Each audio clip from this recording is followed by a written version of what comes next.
Episode 53, I Think I'm Sy-Klone Now, originally written August 3, 2017.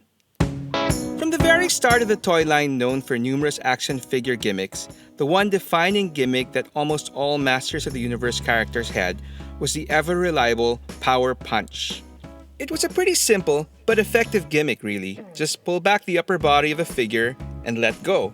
With the help of some elastics in the waist, the upper body would snap back into place. And if you had the arm positioned just right, it could create a power punch to knock down any unfortunate enemy standing in the way. Anyway, a couple years down the line, toy designers were as busy as ever trying to come up with new action features to keep the line fresh. And eventually, they figured to why not build up on the whole power punch thing and go beyond the one-trick punch.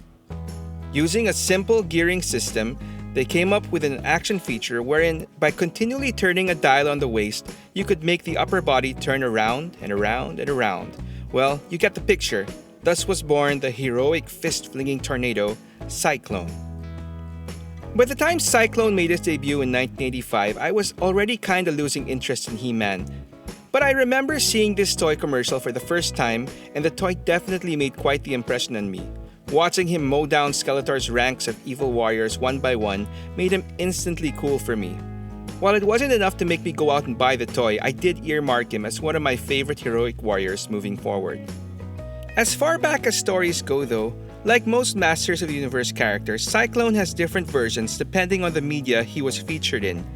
In most early versions, such as the Golden Books and UK comics, Cyclone has a pretty typical origin story common with most Masters. He starts out as a regular human who, through different circumstances, is endowed with cybernetic parts, turning him into Cyclone. It's through these cybernetic parts that he is able to generate raging winds and tornadoes from his arms and upper body. He is also characterized as a boisterous, brash, and boastful individual, which I guess was their way of matching up his personality with his wind-based powers. It was years later though, in the 2000X cartoon reboot by Mike Young Productions, that Cyclone was given a more unique character origin. In the reboot, Cyclone was introduced as the lone defender of the Legacy Stones, a treasure belonging to an ancient race called the Gar. He resided in a now abandoned remote island called Anwat Gar.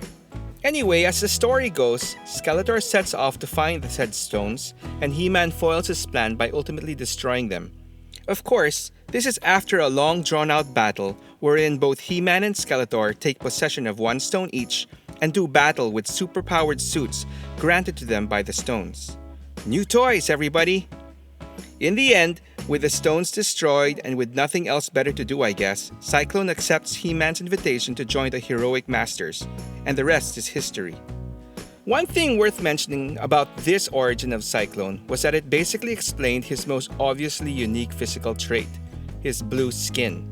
This was the most defining physical trait of his people, the Gar, who themselves have quite an interesting and infamous history. The Gar were originally described as being a noble race of philosophers and craftsmen. They were also notably loyal allies to the ancestor of He-Man, King Grayskull. That is until a Gar faction, acting on a supposed prophecy that Grayskull's future progeny would be the cause of widespread death and destruction, organized a coup that ultimately led to the death of King Grayskull.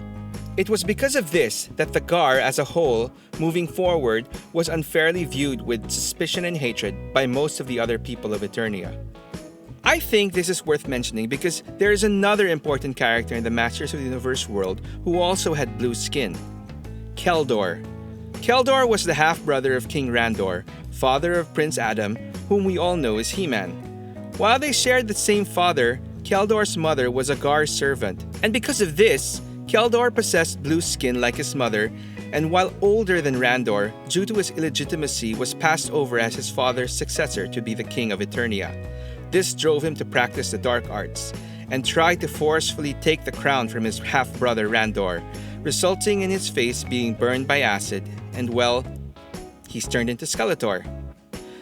Okay, so I know I went off on a bit of a tangent there, but the point is, I think that shared racial ancestry with Skeletor makes Cyclone a little more interesting and compelling than your typical heroic warrior. I think that this connection would be something worth exploring in any future iteration of the Masters of the Universe.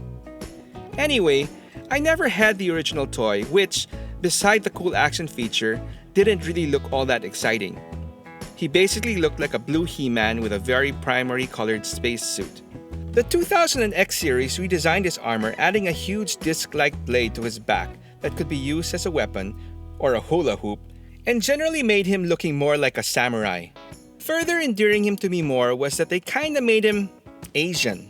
I know, giving him slanted eyes and changing his personality from the original loud and brash individual to one who was cool, calm, and zen-like, and who would frequently recite eloquent phrases of wisdom is kind of stereotypical. But I think it worked in making him more unique.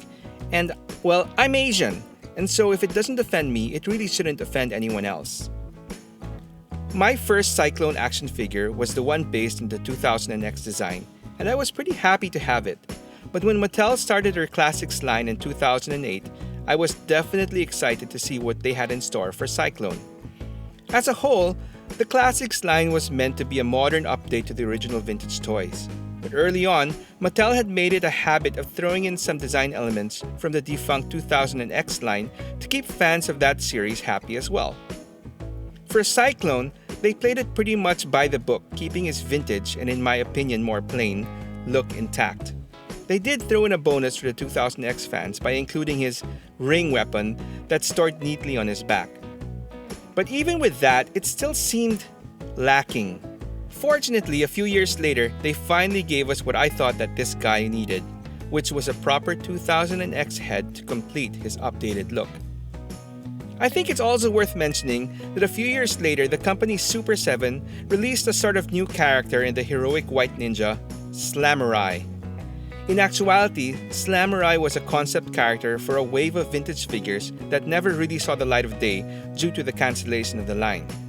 While Slamurai's design was nothing to write home about, as he was basically a white repaint of the evil warrior Ninjor, Super 7 packed in the same 2000X Samurai Cyclone head to give collectors a more unique display option for the character.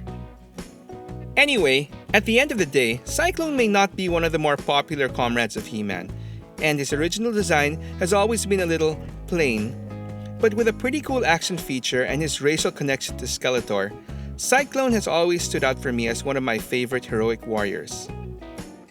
Does anyone else out there have their own spin on the Cyclone character? Let me know in the comments below and tell me your story. Thanks for watching Stories from the Toy Shelf Redux. If you enjoyed this story, please click on the like button and subscribe to the channel to help me tell more. Until the next one.